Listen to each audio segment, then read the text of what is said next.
Hello, you handsome humans. Welcome to step one up the tribe triangle. This is going to be a challenging, arduous, but also epic journey through the master map of humanity that is known as the tribe triangle.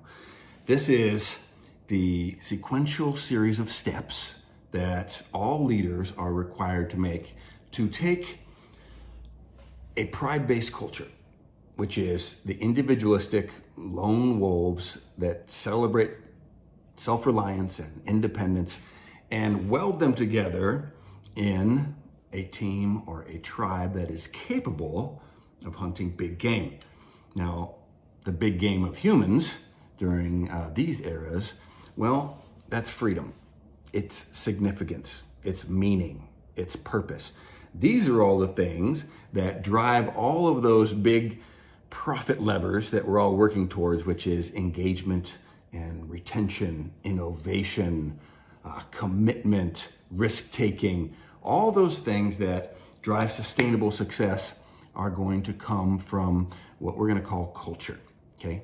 Now, culture is the actual product of the tribe triangle, and it is creating alignment with people, because culture is the set of shared beliefs and behaviors of a group of people, whether that's your family, your community outside, or your work team.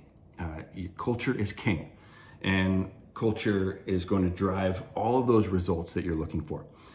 It has been proven over numerous studies in the last several years that investing in your culture contains 8 times the ROI of your investments in technology or strategy. It is king. And the reason why is because no matter what you're doing, at some point where the rubber meets the road, you're dealing with people. And people, well, those are those beliefs and behaviors. And we need to find a way, number one, to drive alignment. Now, alignment is recognizing that we need to share the same North Star. We need to share the same vision. We need to share the same set of values, which drive the decision-making process of humanity. We need to share the same mission, which means it needs to be somewhat transparent, which drives collaboration, and that drives reciprocity, and that's the engine of alignment. And all of those things put together will drive kinship. Now, kinship, well, that shares the same root as the word kind, right? Because it's kin. And kindness and kinship, well, that is the exclusive behavior that we have with the people who are within that alignment system. And kinship, well, that drives belonging. It drives resiliency. It makes us feel like we're respected, that we matter, and that we're safe. Now, all of that sense of belonging and safety, which not only drives well-being and morale and engagement, but it also drives a lot of risk-taking, because we can start now playing some offense. We don't have to scavenge anymore. We don't have to hunt rabbits. We're part of a team that's hunting big game.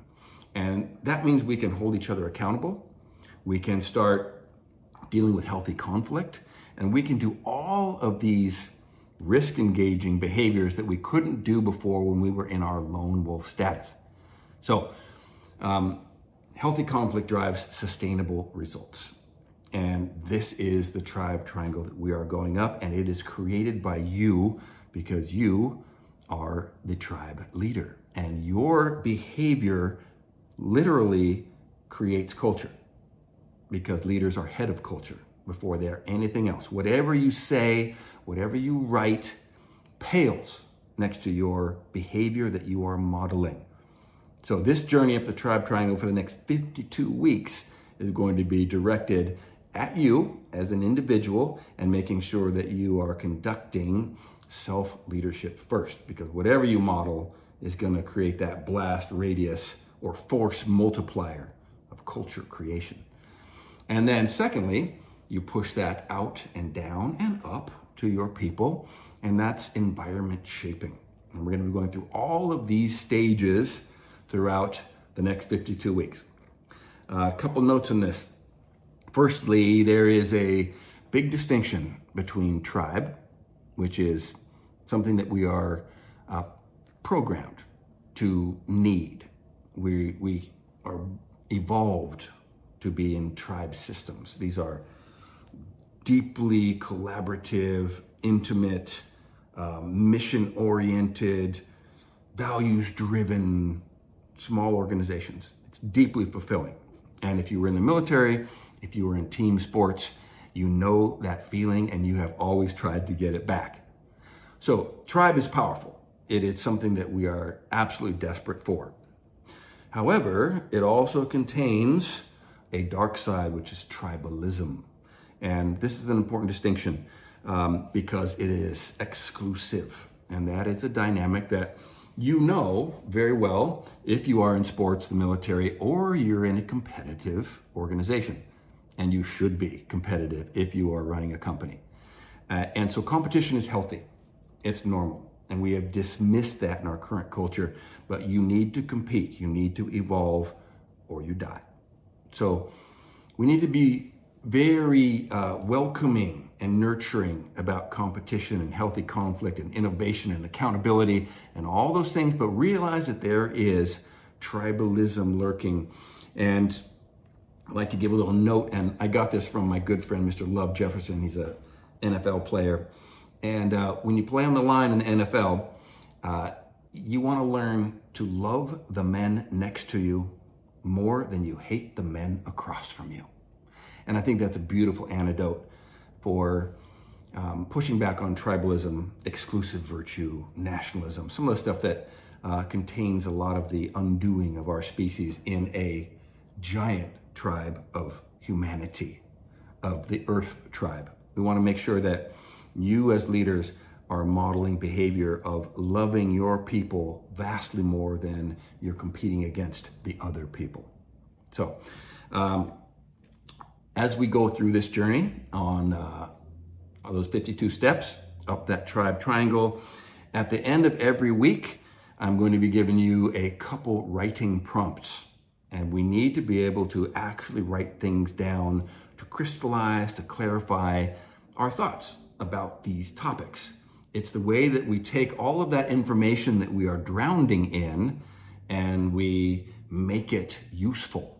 We make it integrated so that we can actually apply it. And that transforms knowledge and information into wisdom. So we must write. So strongly encourage you, get a journal, 52 steps up the tribe triangle on the front, and you actually do those. It won't take long, but actually write them out or type them.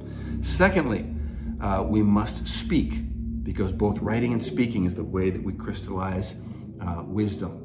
So inherently, kinship, tribe triangle is about other people. So if you are doing this with your family, then please have this conversation once a week. It'll take 10 minutes over a dinner table. Answer the 3 questions. If you're doing this with an organization, what a great way to create engagement and a giant year-long culture development, leader development workshop, okay? It's a great thing. This is what I do with organizations all over the world, and you can do this to follow along with your people. Great way to work with the development of a leadership team as well.